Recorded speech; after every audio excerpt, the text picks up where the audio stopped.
probably live right now on YouTube. And so, as the technology works, I do want to welcome everybody on YouTube land. So, welcome to another Envision Speaker Series conversation. And I'm just trying to confirm, that's all I'm waiting for. And I just got confirmation from YouTube that we are live streaming. How is everybody this morning? Good. Excellent. Doing well. Doing wonderfully well. Thank you. I appreciate that. And so, one, I want to welcome all of you to the call. So, this is an Envision Speaker Series conversation, and we're going to focus on the overarching topic of transition. All of you, in some way, shape, or form, are transition experts, either navigating through life, maybe navigating through the afterlife, through retirement, and just trying to stay alive every day. And so, and all those are important things. Everybody, of course, you know me. My name is Dr. Keith McNally, and I have some really great people on the call this morning. So I do have David Buck, Kirstine Williams-McGuinn, Alethea Felton, David Roberts, and Rosemary Carminetti. And so, Rosemary, did I get that last name right? It's close enough. Carminati. Oh, my mom is a Dirienzi, so I need to get this right. I got to get this right eventually. Please forgive me. And so I do want to start these Envision Speakers series, bringing the panel experts to the table. And so I want to invite them, one, to introduce themselves, why they are here, what value do they want to bring to the conversation, and what do they want to see as a result of this conversation. So Dave Buck, let's start with you. Well, good morning, everyone. My name's Dave Buck. I'm the founder of the Infinity Lifestyle Design Program. And I'm actually excited to be here because I want to learn from the rest of the panel as well, because I know there's a lot of smart people here. But my focus is really what I want people to take away from this is that their time needs to be approached from a proactive standpoint. Too many times people approach the use of their time reactively. They respond to things that come at them. And my goal is for people to be able to walk away from this thinking, gosh, what if I was just a little bit more proactive in what I did and how I managed my time? I find you'd probably have more time of it to spend. I appreciate that. And I think I kind of fall into that category that if I manage it a little bit better, and then you talk a lot about using calendars. And I know on your weekly audio show, which every once in a while I do get the opportunity to kind of listen in on, you're big on that. And you've had a couple of guests, one, your wife, and two, your daughter-in-law, I think at one time, and they talked about how they use calendars. And so we may want to get into that a little bit today. Kirstine, welcome to the call. Thank you. Good morning or good afternoon, dependent on where you are, or maybe good evening. I'm Kirstine. I'm a confidence and transition coach, and I'm here, like David, to learn from everyone else, because there are some smart people here today. And what I would love people to take away from this session is the idea that things don't have to break down before you take your step towards whatever it is. Because in my experience as a confidence and transition coach, people often wait for other people to make a decision on their behalf before actually stepping into what they really want. So I would love you to think about how you can start to move towards those things now, if they're what you really want. And I love the fact that the word confidence is there, yes? And so I think that's kind of one of the things that we need to tag today, is because making transitions is scary. It can be very scary. And regardless if it's you want to move into it proactively or you're being forced into a change because of whatever environment that you're in. Regardless, human beings stepping into the unknown, it's a little bit of a challenge and definitely scary. So I want to talk about confidence today. Alethea, good morning. Welcome to the call. Good morning. Thank you for having me, Dr. K. And good morning to all of you in YouTube land or wherever you're watching this. My name is Alethea Felton. I am a high performance / transformational coach, wellness coach. I'm also a podcaster, host of the Power Transformation podcast, and also a keynote speaker. I have experienced lots of transitions in my life that you will learn about later today, from retiring early at age 41 to transitioning into full-time entrepreneurship to literal near-death experiences and living with chronic illness. And what I want to get out of this today is learning from the experiences of the people here on this talk today, because we all have unique experiences, and perhaps they are going to share something that I can use for my own life. But in terms of you all as viewers and listeners, I want you to know that every single transition comes with transformation, change, and incredible empowerment if you let it, that we can all bounce back from something and be even stronger than we were before. How am I going to even How am I going to do anything with that, Oh, Alethea? stop, That is Keith. just like everything in a nutshell. And so, we're going to talk about some empowerment today as well. Fantastic. Dave Roberts, hi, good morning. Good morning. That's what Alethea said. I'm going to go with that. Yeah, So, I did. I think the conversation's over at this point, yeah, but we need to move forward. yeah. Well, my name is Dave Roberts, and I am an adjunct professor of psychology, child life, and health studies at Utica University in Utica, New York. I'm also a podcast host. I host the Teaching Journeys podcast, where our mantra is we are all students and teachers, so let's learn from each other. So that gets into what I want to get out today is to learn from everybody else and pick up different perspectives that can help expand, continue to expand my belief system. Um, my area of expertise as far as transition is around grief. I have danced with loss since I've been 5 years old. Um, and particularly the transition that has defined my life and has allowed me to commit and re-engage in life and commit to a life of service has been the transition or death of my 18-year-old daughter, Janine, over 21 years ago due to a rare form of cancer.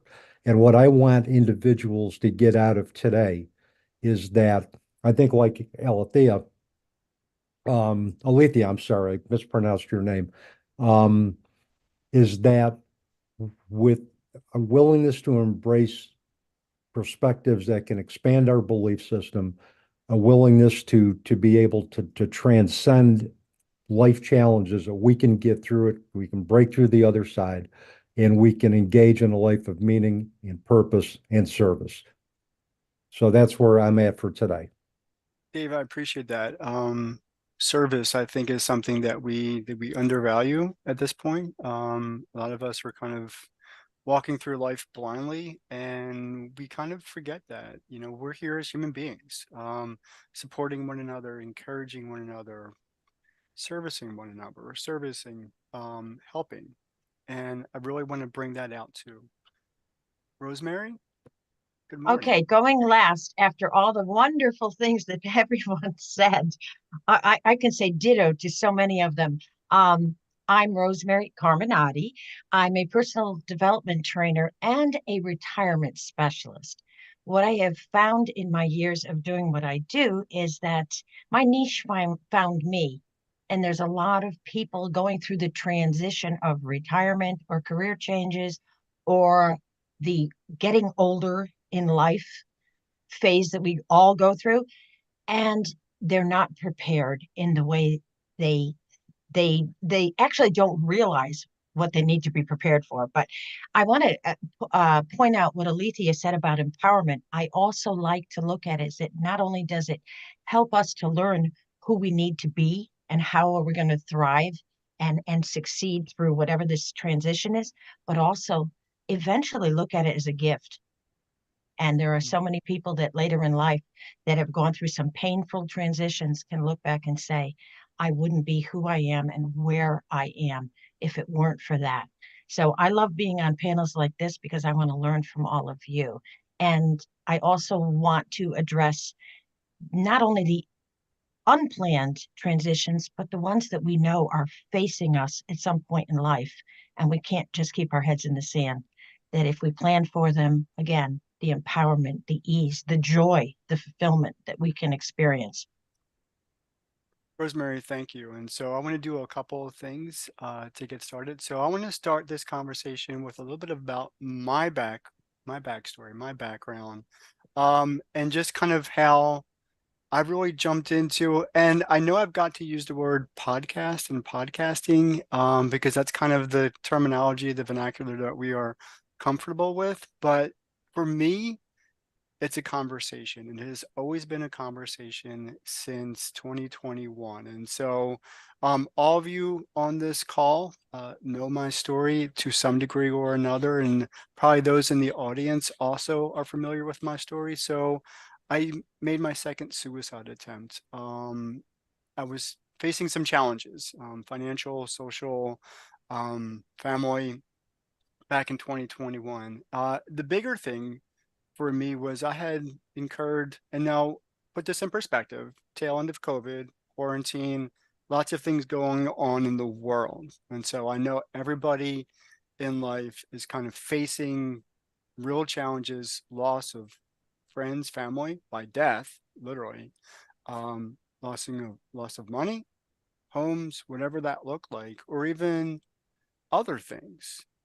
For me, it was employment. And so I was going on a very long stretch of unemployment, which was just kind of pulling away at everything. And for me, I was trying to hold on to it all. I was trying to hold on to like the sand that just kind of, slips through your hand and you have no power over it. And I struggled with that. And so for the first time in my life, I thought to myself, I need to do things differently. I need to be somebody different than I had been up until this point. And so for me, that transition, that mind shift change was connecting with people. Now, I am by trade a college professor. I have the earned title of doctor of education. I've spent many years in IT. I'm an IT educator at the college level by trade. Have also done some mental health work as a mental health professional in North Carolina prior to that. And so I have significant background in certain things that I should be aware of. But in all of that time, I always thought myself as a misfit. A misfit, I don't, never popular with anybody. I'm short in stature, so I was never really athletic. Not the best looking, so I didn't hang out with the popular crowd and all that kind of stuff that we know going through high school and college that's really important socially. Never fit in. And so I never really made friends that easily. That caught up to me because when I really needed to talk to somebody, there weren't too many people to talk to. And so I found people to talk to. And literally, I was tapping on people's virtual door through LinkedIn. And at the time, very few connections. But what I was finding, I guess, as the world was collapsing along with me, was that people were wanting to tell their story. And so from those conversations, I started the Question Guy podcast. And so that kind of grew into everything that we are experiencing now. So the Question Guy, Coach's Corner, the Envision Speakers series. But just like the movie Final Destination and all of those other horror movies that kind of, there's death, it's out there, it's hunting you, it's haunting you. Death came to visit me once again. And so I had a heart attack in October of 2022. It should have taken me out. And by golly, just being a man and just being foolish, it probably should have because I waited 9 hours after actually having the heart attack to go to the hospital. And so that's another story altogether, not part of this story. But that experience changed the rest of my life. So I eat differently. I exercise differently. I sleep differently. And all of this with different intention and different purpose. I have gone through very specific intentional transitions. And so with that, I know all of you have kind of experienced your own.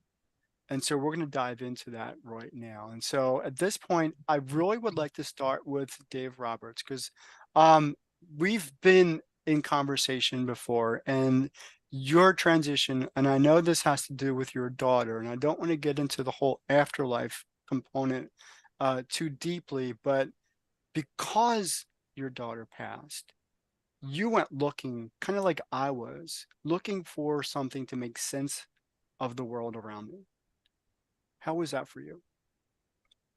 It was a daunting task, Keith, because I like you, I've had training as a therapist. I'm a retired addictions professional, and all the training, the education that I had, the experience that I had, didn't remotely prepare me for the having to bury a child, because it's burying a child is an unnatural event. We expect our children are going to carry our legacies as parents after we transition, and not the other way around. So it was a very daunting task for me in terms of having to, at the age of 47, my version of a midlife crisis was taking a look at my entire assumptive world and determining which beliefs stay, which beliefs get expanded upon, which beliefs no longer serve me. And that was a daunting task um, that lasted probably a good, I would say, 7 years for me to search. And because I've always been a guy who's looked at things very rationally. I've never believed in anything, in all things spiritual. I've always believed in science, is that unless I could experience it with my senses, it wasn't relevant. And then I met, through pure serendipity, an individual by the name of Reverend Patty Farino, who facilitated a spiritually transformative experience that allowed me, one, to find peace with my daughter's transition, and two, to realize that the worlds of both psychology and holistic and spiritual practices can integrate to help individuals change their perspective and re-engage in a life of purpose and meaning. I found that there was room for both, and I continue to find that there's room for both, that I can live very comfortably in the worlds of both psychology and spirituality, and understand that there are some things that science can explain. There's other things that science can't explain. Um, and I've learned through that integrative perspective to find peace, to find meaning, and to enhance my sense of awareness about my role in the world. And I've also committed to being a learner as well as a student, as well as a teacher. So I commit myself to learning from different perspectives. And as Patty taught me, it's about adding beliefs in addition to, not instead of, your core belief system. So I have embraced belief expansion, critical thinking, to redefine the world that I want to live in. And it's taken a lot of work. And with grief, it's many times, I think, Keith and everybody else, it's the cognitive work.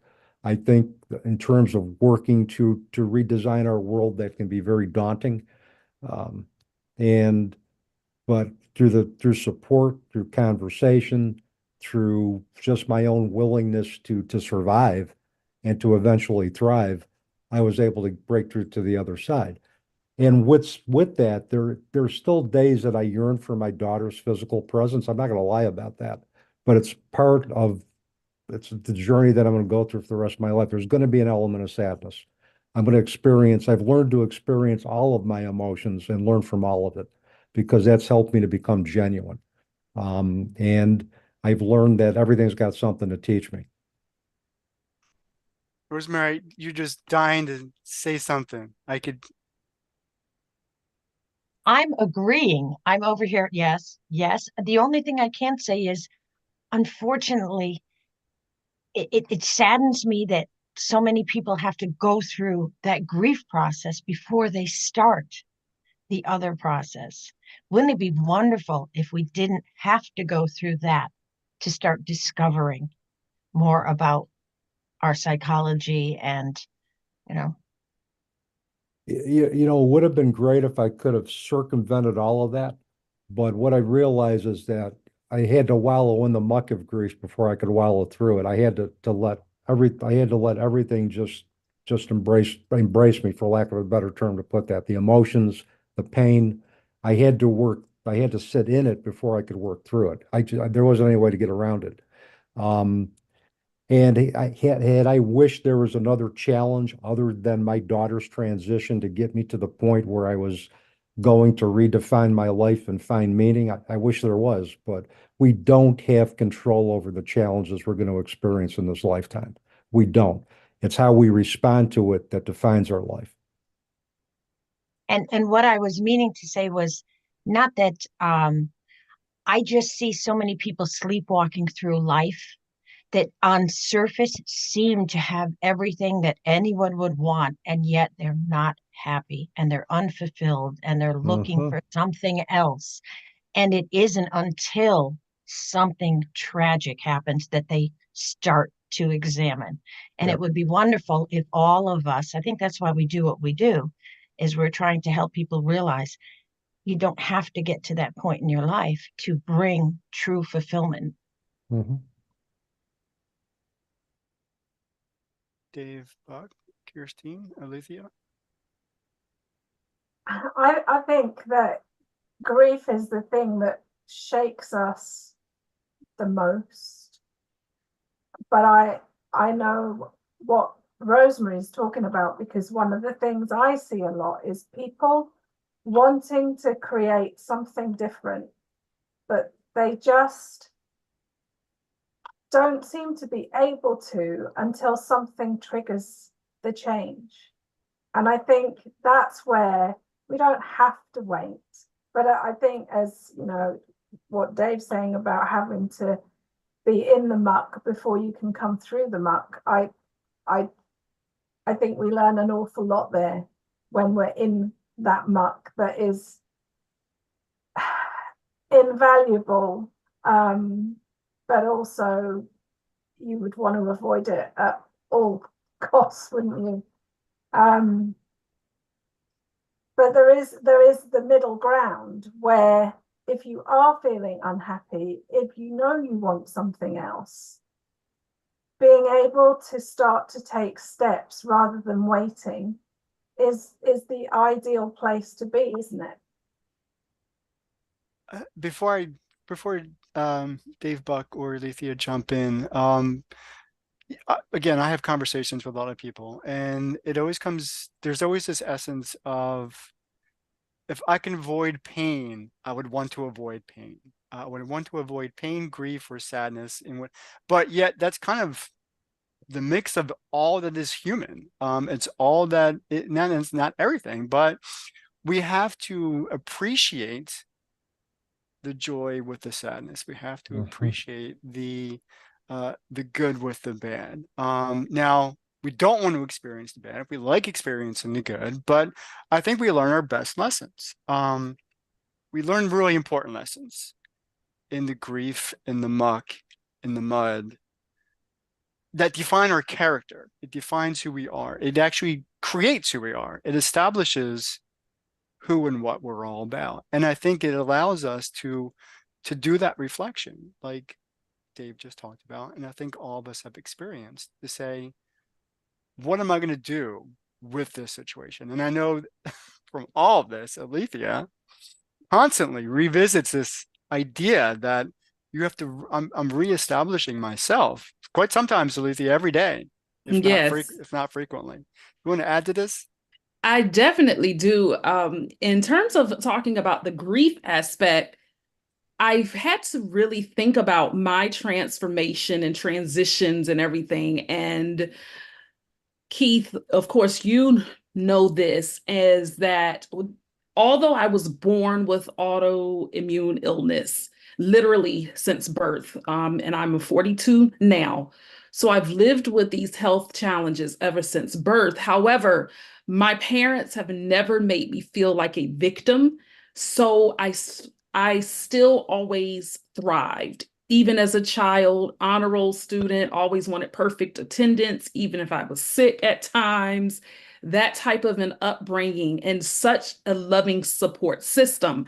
However, it wasn't until 2017 that I can say I really started making the greatest transformation in my life, where everything about me started to be reinvented due to one of my best friends dying of colon cancer at age 32.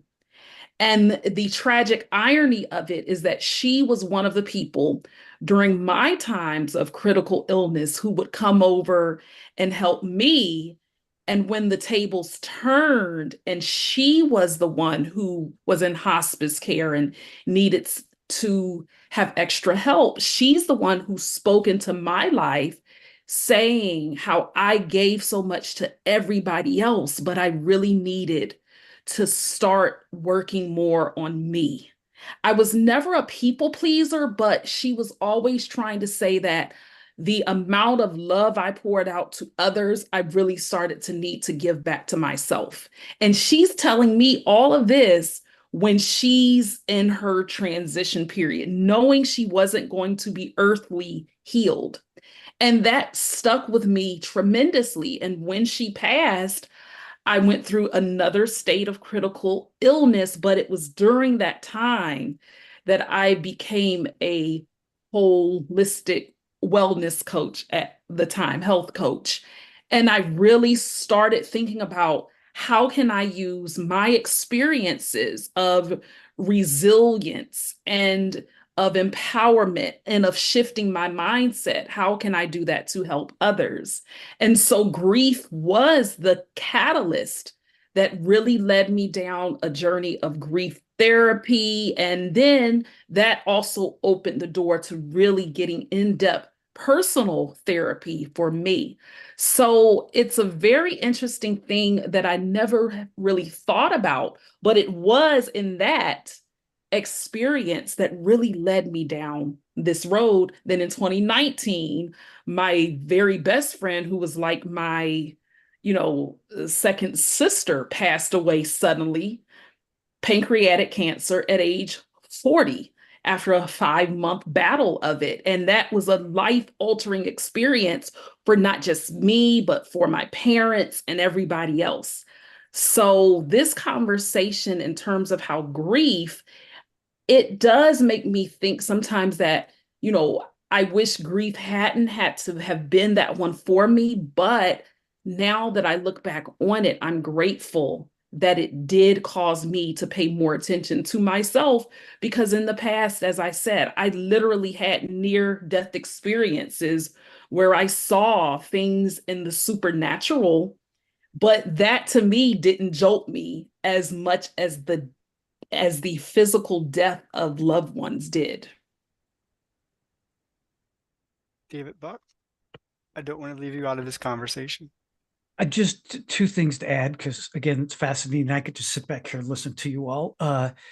Two aspects. I'm somewhat of a believer for me in what I call the rearview mirror life, in that none of us, I don't want anyone to go through grief, pain, challenges within their lives. But in the situation with me, when I know I've gone through something and then I'm past it and I get a chance to look in the rearview mirror of my life, I know that that got me to where I am today.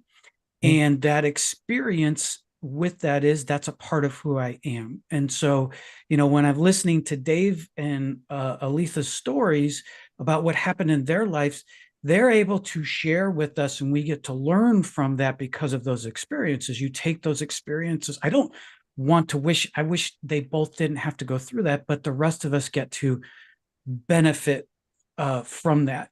And then the other thing for me that has stuck in our early conversations is transitions is not an event. And I am one, for those who know me, I am a time manager. I love structure around that.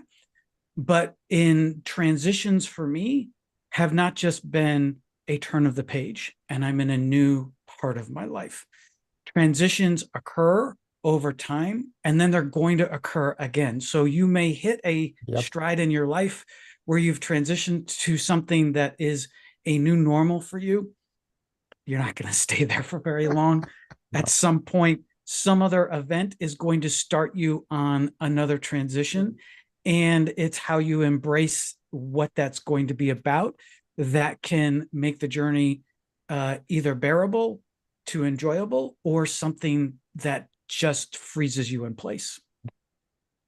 Yeah. I want to, and I'll give you a call, Dave. I would love to bring you all back and just kind of jump from that part of the conversation into another whole conversation altogether, because from what you just said, David, is there seems to be reason behind things that go on in our lives, and I think we all recognize pieces of of that. I go through something because, and I don't want to overstep anybody's spiritual ideology here.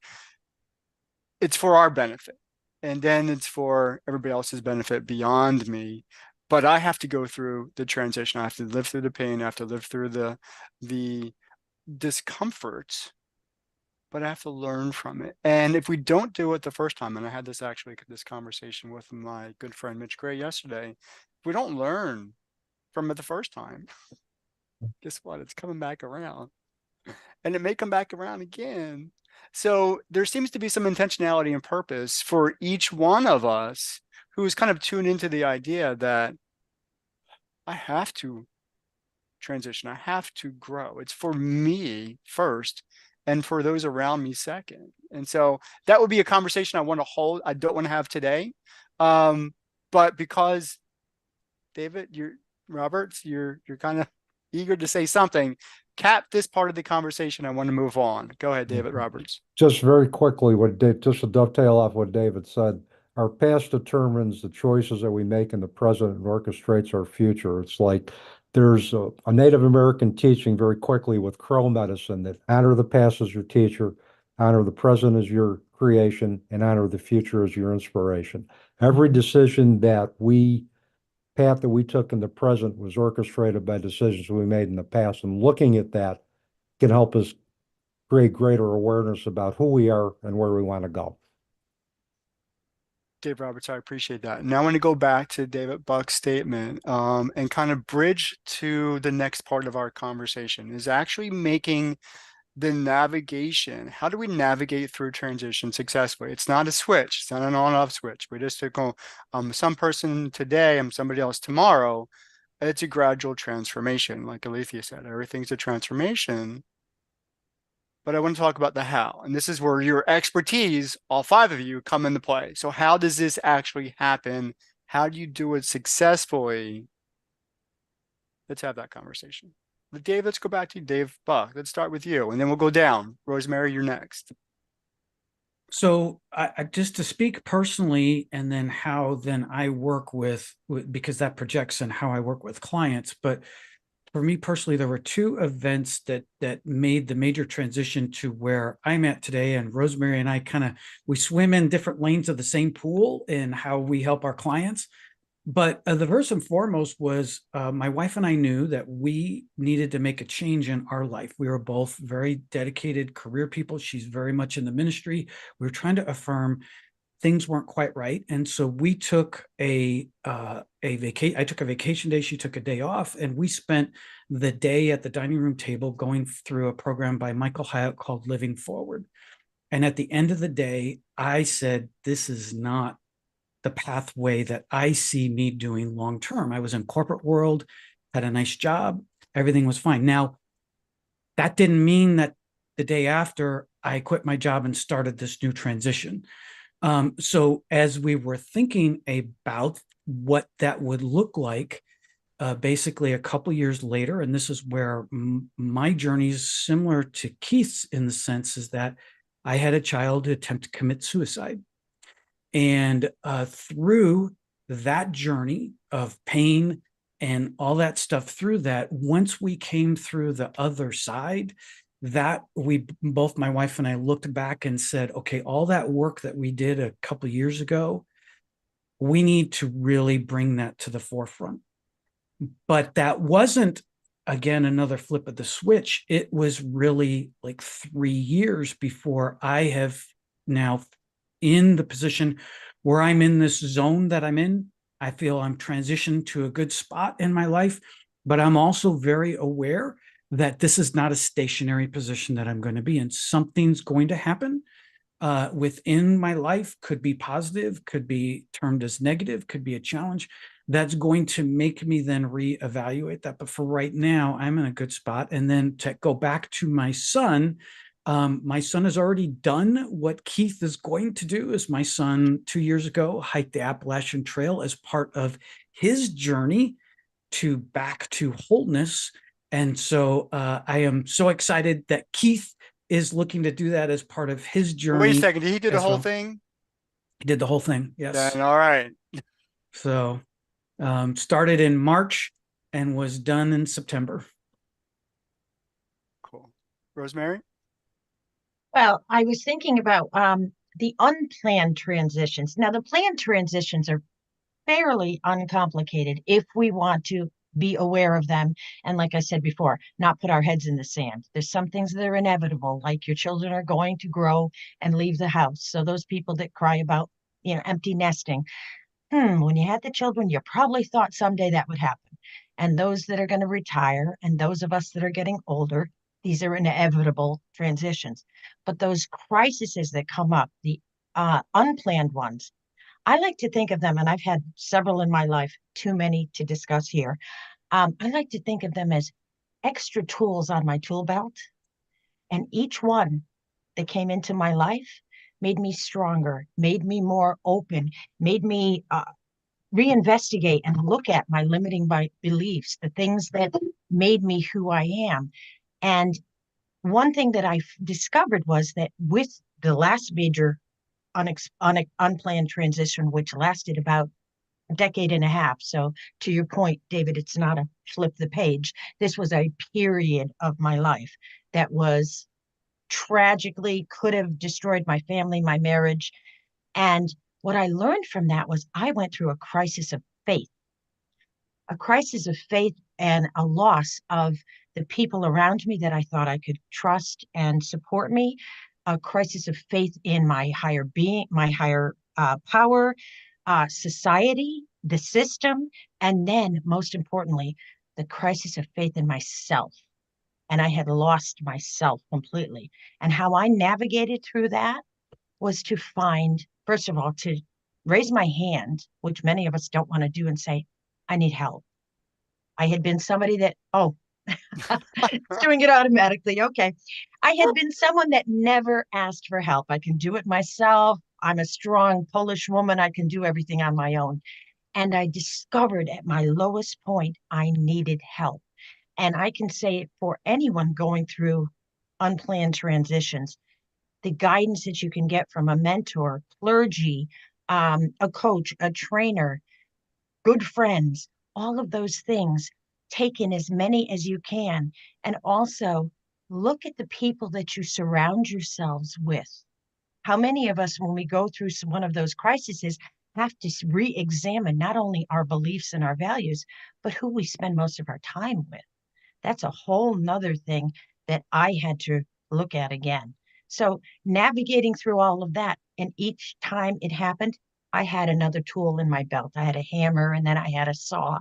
And now I have a point in my life I've come to where I have such peace of mind and gratitude for every day because of all of those crises and unplanned transitions that I can get up and 2 months ago, I woke up with Bell's palsy. Half my face was completely paralyzed.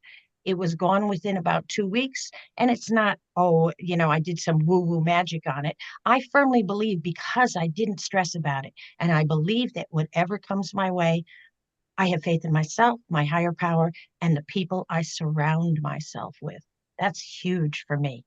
The people that I surround myself with that are like minded, that are empowering and supportive. Including your computer. Are you on a Mac? No, I'm on a HP. I'm lowering it now. That's Kirstine, jump into this conversation, please.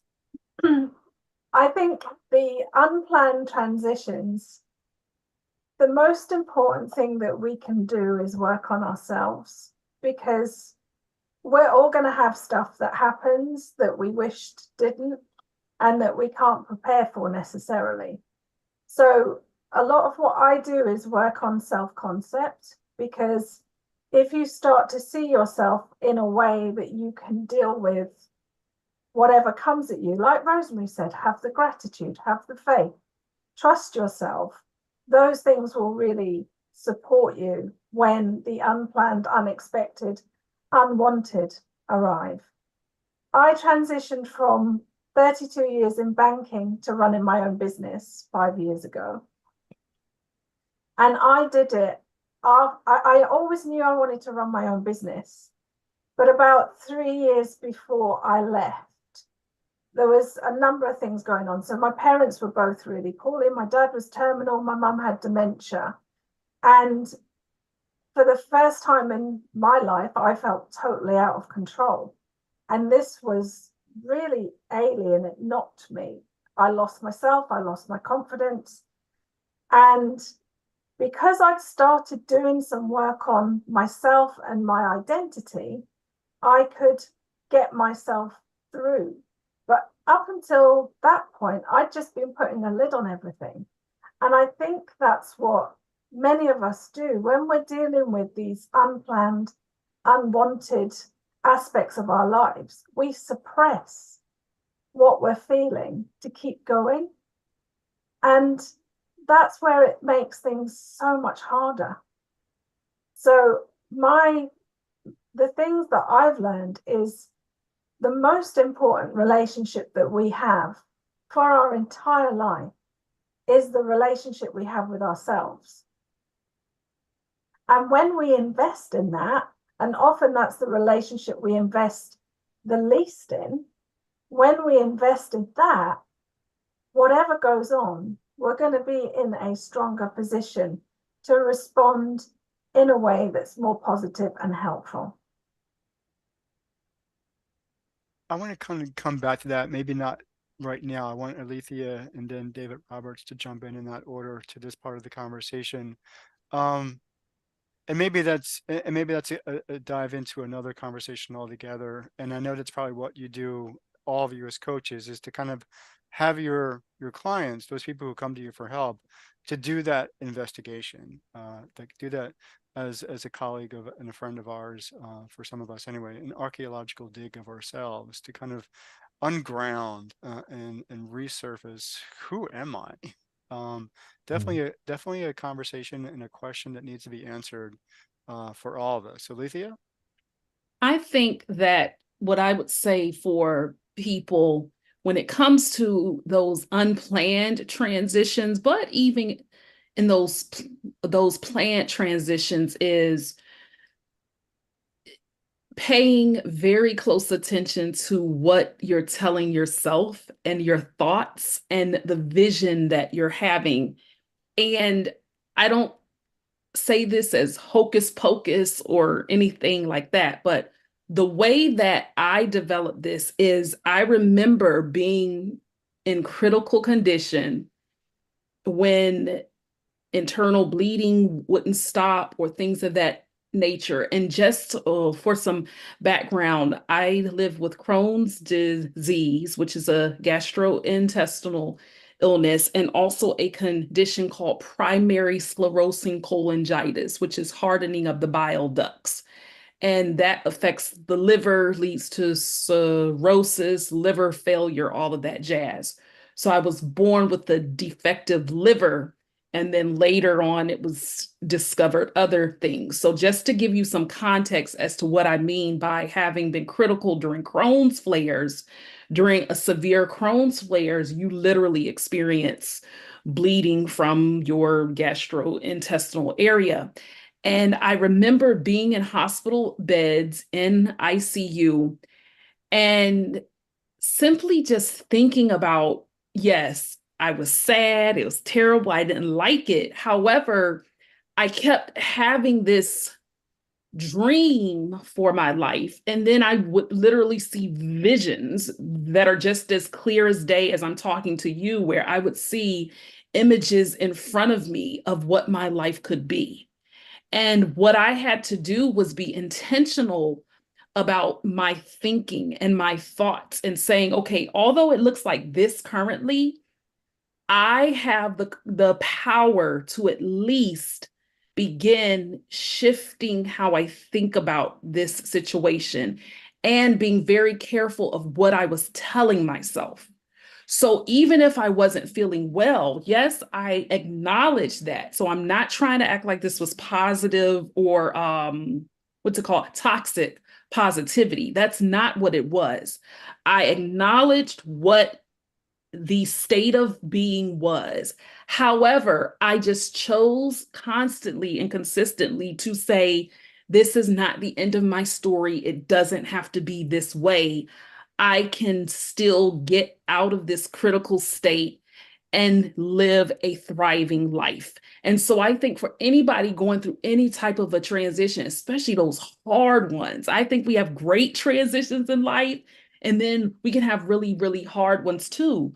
But especially during those hard transitions, it's so important to be mindful of what you are thinking. And if there is a thought in your head that is not going to be productive and conducive, you have to will yourself to change your thinking and to shift what you say out of your mouth in order to make it happen. So, say, for example, you're going through a financial challenge currently. Instead of saying, I'm broke, I don't have anything, I don't, yes, that might be, but you can say, I am in a temporary, unpleasant financial situation. And even just how you change the wording of it to put that it's temporary, it doesn't define exactly who you are as a whole being. And so although I have these conditions on paper, Crohn's disease is not who I am. It's a part of life, but it does not shape, mold, and define me for what I have to do for the rest of my life. Thank you. Dave Roberts?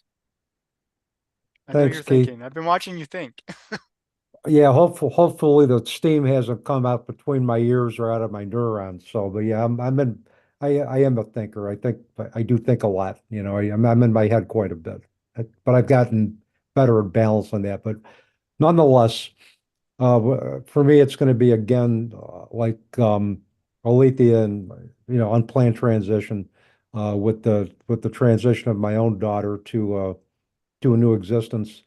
Um, it, Time is relative when it comes to those type of transitions. I threw the stop clock out as far as thinking that there had to be like, a specific time frame where I got to a specific point in my transition. It was going to occur when it was going to occur.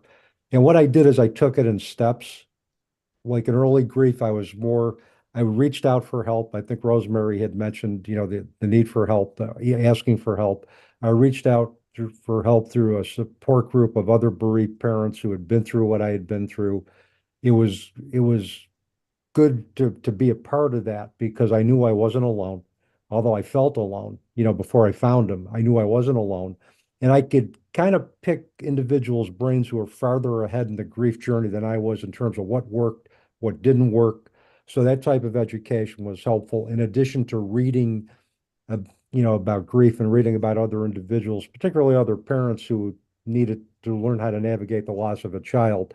That helped me normalize the grief process for me in terms of, what was to be expected.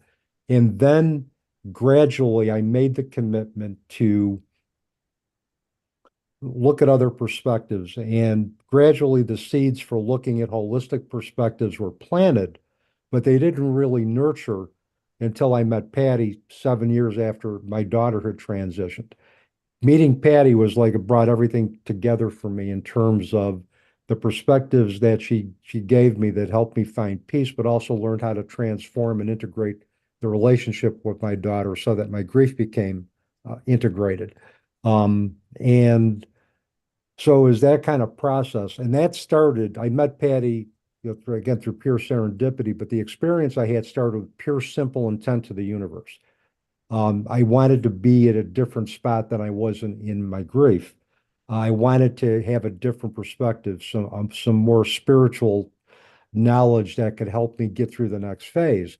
But what I got was a whole different perspective and a whole different experience, and learning that our consciousness and energy can truly survive after death and that we can connect with that. And that was part of what I learned, is how to transform the relationship with my daughter so I could integrate that and move forward in my grief with her as opposed to leaving her behind. Um, so, um, and I'm still a work in progress. I'm still learning. I'm still growing. I will be growing and learning until the day I'm called to dance in another dimension. That's not going to stop. It's going to be ongoing, and I can learn from anybody. I can learn from young. I can learn from old. I tell my students, I said, you're not too young to teach me a thing or two. And in the classroom, I position myself as a teacher, but also as a student, because I want to be able to learn. And if I can establish that I am a learner at heart, they could perhaps be more open to be open to learning and to at least considering what I have to say in terms of different perspectives. And that's how we find common ground. So some of the themes that I'm hearing from all of you, we have to change our, we use this word, hashtag mindset or perspective or our thinking. And I use the term thinking model, maybe not often enough, but I usually, because I think mindset is a bit cliche, at least for me. And so I'm not trying to speak negatively to the idea. But an idea that we recognize is transition is going to take time. We can't force it. It has to come naturally. It comes at its own pace universally. It comes at its own pace for us as individuals. I want us to take this time now to put the pieces of the transition puzzle together. So identify from each of you, and I'm not even going to call out names, you're just going to jump into the conversation. Your specific piece to the puzzle. In order for people to be successful in making transitions wherever they are in life, you need to do this. Needs to be part of the puzzle because all of you will put the puzzle together, including myself. And for me, it's the conversation because I have learned so much from everybody else's story of their own transformation. And that was my healing process. That was my healing journey, was inviting people to this type of environment, the virtual conversation, and say, tell me about yourself. And you know what? People did. People started talking about themselves because they had gone through, and again, this is specifically from COVID. Now, COVID made it facilitate it, and in some ways, sped up the process of I needed to make transition now because of the situations that they were in. But they wanted to share the power that they had learned to become something new. And so I kind of want to bring those pieces of the puzzle from the 5 of you. Let's make transition happen. How are we going to do that? First, and I'll speak from unplanned transition, is there needs to be kind of the innate will to want to survive. What does that mean? Well, basically, I think it's, we need to, I think with any type of transition, unplanned transition, I think there's the ability to survive and just kind of find just some type of, I think, light that's going to keep you moving forward. So it's basically, do it, is the will to survive what's happened initially before we can thrive. I think that has to, our survival instinct, I think, has to kick in, particularly, during the initial stage of crisis and grief. I think, probably give you an example, Keith, the second year of grief for me was probably worse than the first because the first year was kind of surreal. The second year, the reality kicked in, that my life was good. This was going to be my life. My daughter was not going to be a part of it. And I literally had to grind my way through that second year and just will myself to survive those really painful moments until I could get through to the other side and begin to learn how to thrive again. And Dave, I liked what you said too about being open to the resources be coming from unexpected places. We can't decide how we think we're going to get through this transition. I'm going to follow A and B, and then C will happen. To Mhm. be open and to have the hope, besides the survival mode, is also to keep hope alive. Yep. But be open to wherever that might come from. It might be completely from left field. Oh yeah. And I think that's really true because even from my experiences, just from having conversations with people, it's like, oh, you know what? I need you to connect you with this person, or vice versa. I have a conversation with somebody and they're saying, you know, Alethea, you may need to talk to this person over here. And so that's happened quite frequently. Floor's still open. So this is a free for all. How are we making transition? Put the puzzle together. Well, I guess the piece of the puzzle that I bring is the confidence through some of the things I've talked about, the self-concept, the relationship we have with ourselves, so that we can start to trust.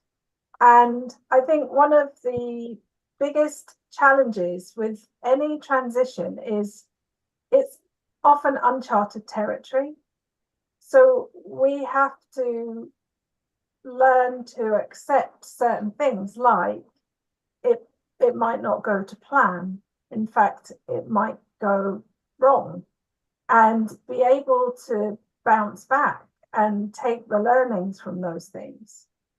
Because if we're going into it thinking it's all going to go, as Rosemary said, A and B equals C, we're setting ourselves up for disappointment.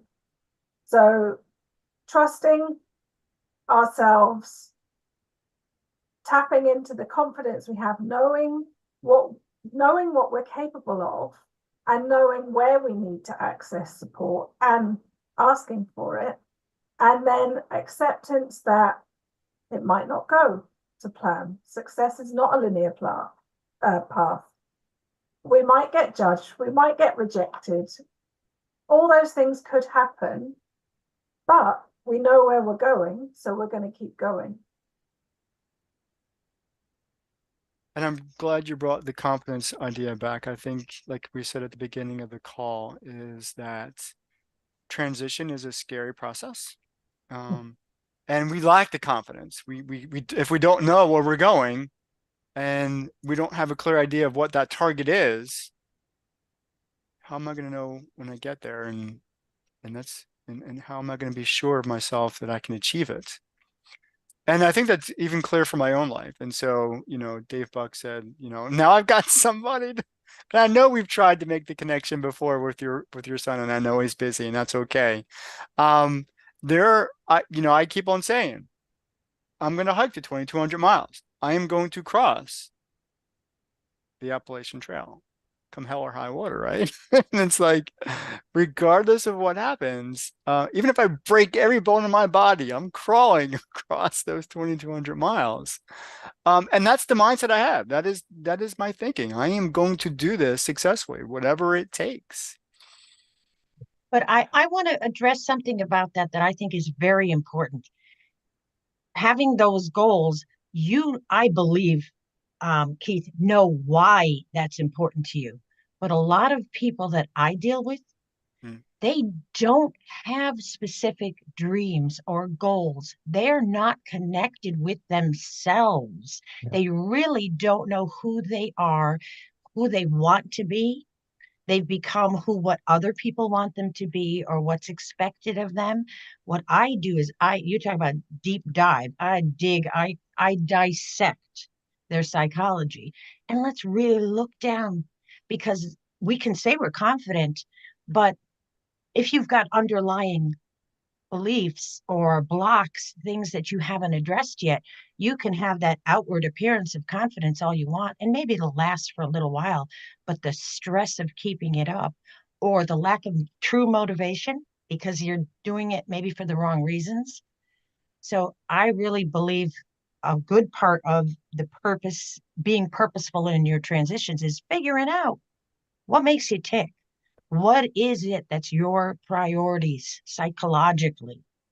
And it's so different for each and every one of us. And it changes as we change and we grow, and, consciously and also chronologically. So I like that to be the first step. Before we even start logistics, let's get real deep down into what do you want to do with the rest of your life, and who do you truly want to be authentically?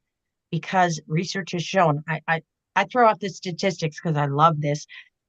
The two regrets most people have before they die are they did not enjoy happiness as they experienced it, because they're waiting for that next level.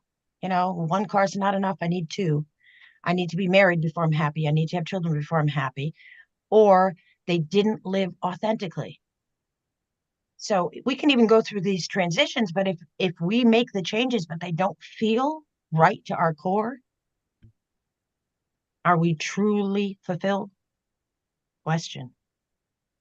So I'll jump in now, and it's kind of humorous, and I'm not trying to break the, seriousness of our talk, but when Keith posed the question, so many responses came in my mind, and I was really praying about, okay, what can I say exactly? My answer came when I was muted, and I'm going to explain why. Is you may have seen, I turned my head quickly. There is a man who just personally comes and cleans our street here at my house in DC. And he plays the loudest music when he does it. So, as this conversation is going on, I'm hearing soul music blasting behind me, and I'm saying, oh my gosh, I hope he walks on by the time I speak. How am I going to still keep a calm disposition despite this loud music? So, generally, he'll walk. He literally stopped in front of my house to readjust his stuff, so he was standing there for quite a while and the music was blasting. So therefore, I came up with this. I would tell anybody to expect possible other transitions in your transition, and to still, no matter what you do, move forward, move ahead through it, despite not knowing what the outcome's going to be, but trusting that you will get through on the other side. Because that is what I experience in every transition I have. And I think Dave Roberts said it earlier. If not, I do apologize, about how once there's one transition, there comes another transition. It could have been David Buck. Look, either way, y'all, the point is to be prepared for the other transitions. And despite those transitionings happening, to still, no matter what, stay focused on what your ultimate vision is and goal is, and just trust the process of it all and realize that you will come out on the other side if you keep moving forward. So, like the gentleman outside, he didn't stay stuck in front of my house. He moved on forward, and I was able to unmute and share. So,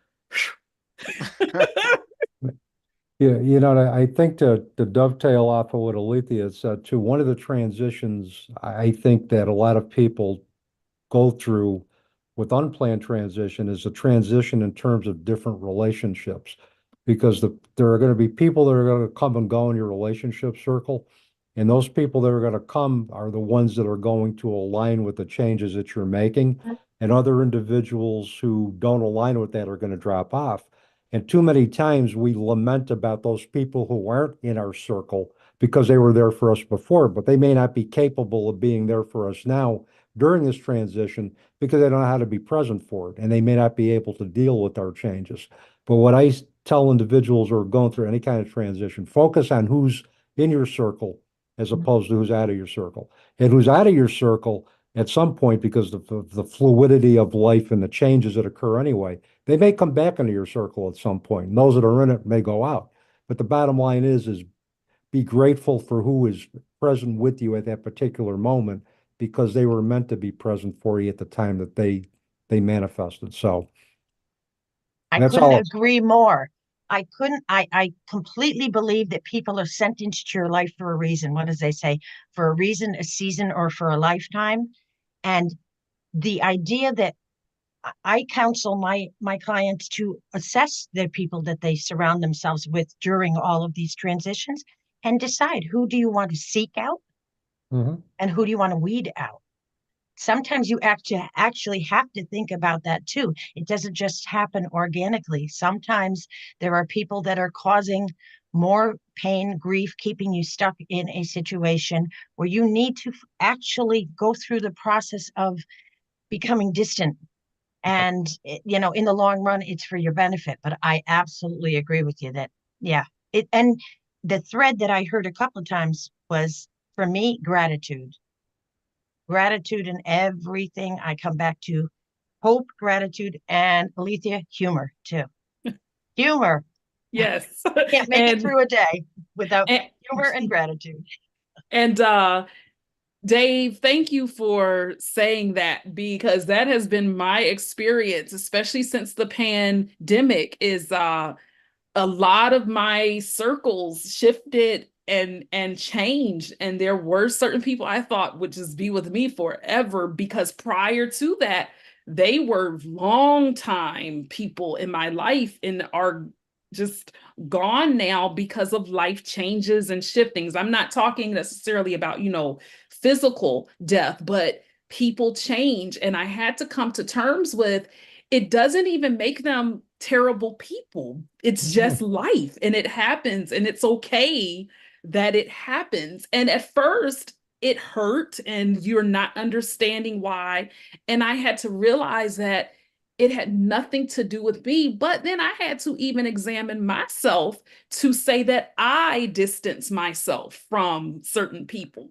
And again, they had done nothing to me. It was just a part of that transition, is that they didn't fit where I am and where I'm going. And that's what happens. But that was a hard pill for me to swallow at first, and I didn't understand it. And now I see the reasoning behind it and why it happened and how it happened. And I'm grateful for it. And yes, humor's important. I have a lot of humor through it all. Even the times I was in the hospital, I would have the nurses and doctors cracking up because I would have to laugh, and it wasn't taking away the pain I felt, but humor and laughter for me do help the transitions go much smoother than not. Kirstine, I saw that you unmuted yourself. Before I go to you, Dave Buck, any entry points here? So great conversations by everybody. I love listening. I obviously, for me, transitions apply to the use of time, and I'm going to throw in the ancient Greeks because they had two views of time. They had Chronos and Kairos, and so we're all sitting here consuming Chronos time. That's the measurable time that we have. But to me, it's the Kairos time. It's the qualitative time. So as all of us have shared our various stories, that required Chronos time, a length of time. But it's the discussions that we have of those elements, the people we meet, the humor that puts in there, that to me is the Kairos time. It's the qualitative time. So no, during transitions, we're all going to consume whatever that time is. We all get to consume it at the same rate, but that in and amongst all that, that time is going to feel different because of the experiences that we have. And I try to challenge people to identify all those qualitative, those Kairos moments out of there that you can sit in and enjoy, because it could represent a year of your life. It could represent an instant, but it's the qualitative aspects that we need to pursue. Dave, I appreciate it. Kirstine? Thanks. I was listening to the conversation around people leaving, or the people that are in our circle change. I think we've all said that when we transition, we're learning and therefore we're growing. And what that often leads to, and I see this quite a bit, is that we can outgrow some of the people around us. And that can really disrupt relationships. It's about being accepting that sometimes that is the necessary outcome as part of the transition. And it's a natural part of our growth in every sense. That's all I wanted to say. And if I could add to that, and also what Rosemary said, is particularly people who transition from a career to post-career or retirement, immediately at least half of their social network goes away, because so many people in a career so much of their social interaction, their engagement with other human beings is a natural outcrop of their career. And when you take that away, I don't care how many people think I have so many great friends at work. You do in that moment, but the commonality is the career that keeps you together.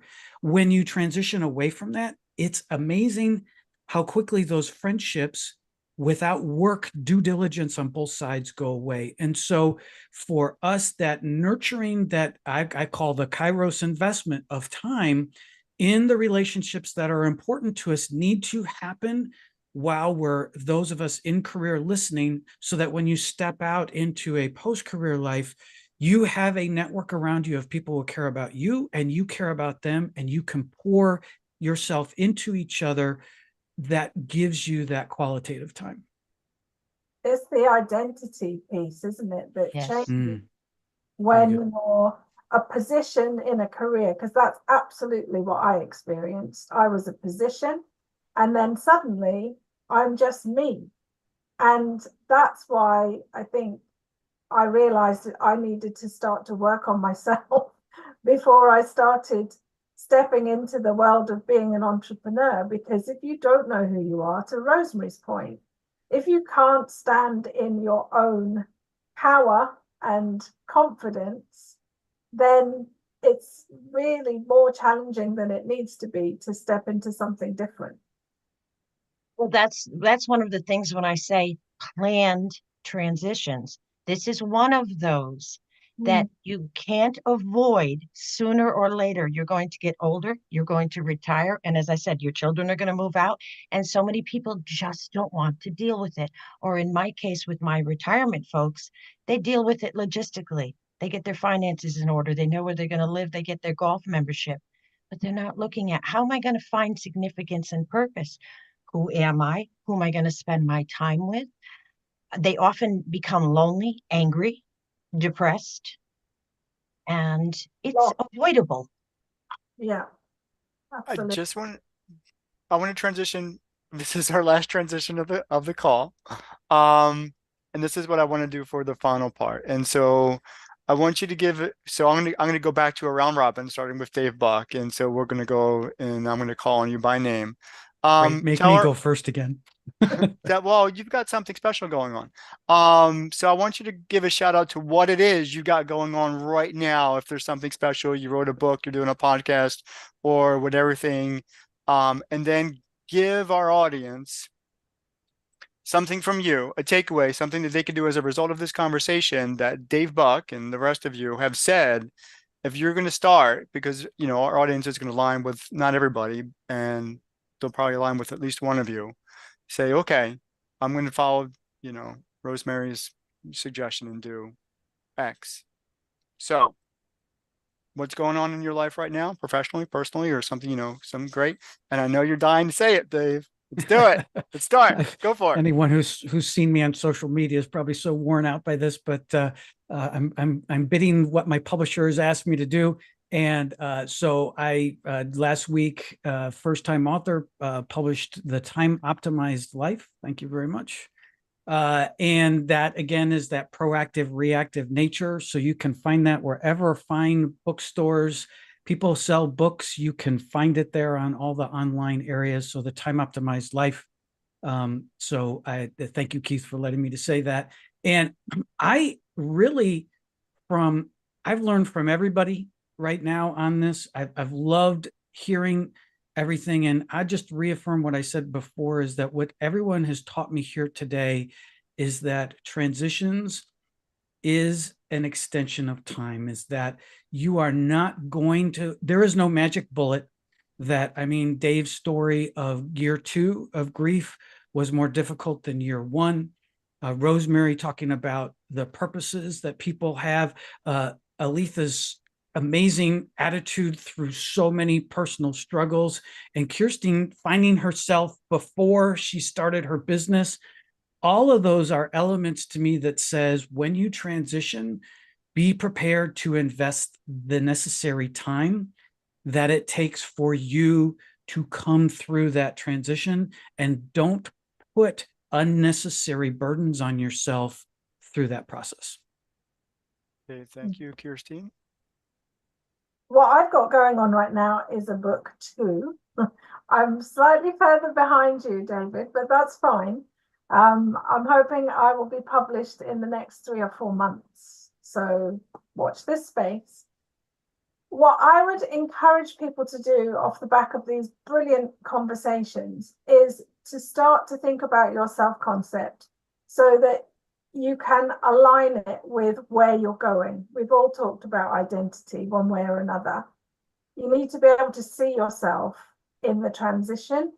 And if anyone would like any support in identifying where the focus is needed, I have a self-assessment form which you can grab from me if you would like. Kirstine, thank you. I'll go down to Alethea. Okay, I do have different projects going on, but the one that I want to just talk about that Keith knows is I'm really trying to get even more listeners and subscribers to my podcast. As I said earlier, the Power Transformation Podcast. I've had it now for a year and 4 months. It's doing really well. It's on all podcast platforms. It's audio only, but I'm always just not looking for subscribers, but I'm always in search of new guests. And I interview people who have just everyday lives like us. But in everybody's story, I have found that somebody has gone through significant transformation in whatever they do, whether you're a classroom teacher to a CEO of a company, we all have a story to share and how we have experienced resilience in what we go through. And so, the Power Transformation Podcast, I do invite you to subscribe. New episodes are released every Wednesday. And I think that the greatest takeaway that I would give to anybody listening today would simply be patient with yourself. Lean in to the process of transitioning. Try not to rush through it. And as you're going through the transition, truly ask yourself, what is this teaching me? And how can I apply this transitional lesson to my life to not only make myself better, but how can I pass that along to make someone else's life better? Alethea, thank you. Dave Roberts. Well, the biggest takeaway that I could think of leave with everybody is a quote from one of my favorite late great musicians, Neil Peart, the late drummer of the rock, and I'm getting a thumbs up from David, of the Canadian rock band Rush, who went through his own personal tragedy. And one of the things, and to me, this is the kind of sums up what transition is about. He said he needed to decide what kind of a world he wanted to live in and the type of person he wanted to be after his major losses. And I think that also summarizes what transition is. The other thing that I took away was the theme of empowerment, particularly from Alethea, from Rosemary, from everybody here, in that empowerment in that context means that we can be the co-creators of our own reality in conjunction with the universe. And I really truly believe that we can manifest what it is that we truly desire, even after unplanned transition. As far as projects, everybody mentioned the Teaching Journeys podcast. It's like Alethea, it's a little over a year old, and it's on all podcast platforms. And I always welcome new subscribers to listen, because I've had some really interesting guests that have had stories of transition and have shared their life skills that can help others get through their own transitions. And I think there's just a little bit for everybody. So I hope a lot of people will tune in. I also recently have also have a YouTube channel that will has a podcast as well. So I just invite individuals to subscribe. I am an author myself. Patty Farino, Reverend Patty Farino, and I co-authored in 2021 When the Psychology Professor Met the Minister.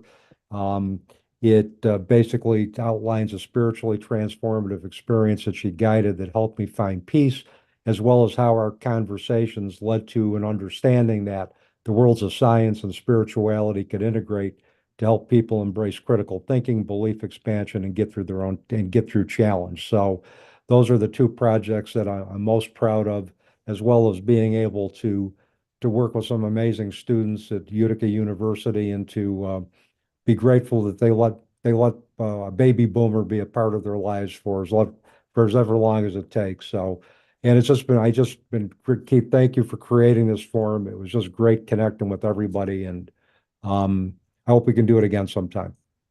Dave, thank you. Rosemary? I'm lost in listening to everybody. Okay. What do I have happening? Oh, a book. That will be coming out, I'd say late summer to be optimistic. And it's going to be navigating through the potential negative side effects psychologically of retirement. So it's going to be pretty interesting and deep dive, but also humor involved and gratitude. I have my next cohort beginning on May 7th, and I still have a couple of seats left. So if anyone wants to connect with me on that, it's a 6-month program. And I like to say the message I want to share, everybody else said just about everything I would have loved to have said. But I also think that I'm on a mission. I call myself a distributor of hope. So I want everyone to remember hope through transition, number one, and also that we do rule our reality. And there are things we can control in our life, even though most people stress out throughout the day thinking they can control things they can't control. We can change and control some things, our thoughts, our emotions, our energy, our intentions, and our environment. So once again, those people that we hang around with. So on my website, if you'd like to click on there, I have a peer group assessment, the free one that I have found be very beneficial for a lot of people to just kind of look at who they hang around with and why they choose to be with them, and maybe why they're it's not something they want to keep in their lives. And I think that's about it. Everybody else had amazing things to say about transition. I've been blessed to be in this environment today and with all of you. So thank you. I want to thank all of you for joining me today on this call and in this conversation. And I'm on a mission too, and that's to connect like-minded people to have these essential conversations, because the Envision Speaker Series is all about making impact, change, and awareness happen. And so for those of you in the watching and listening audience, I thank you for joining us. And as I always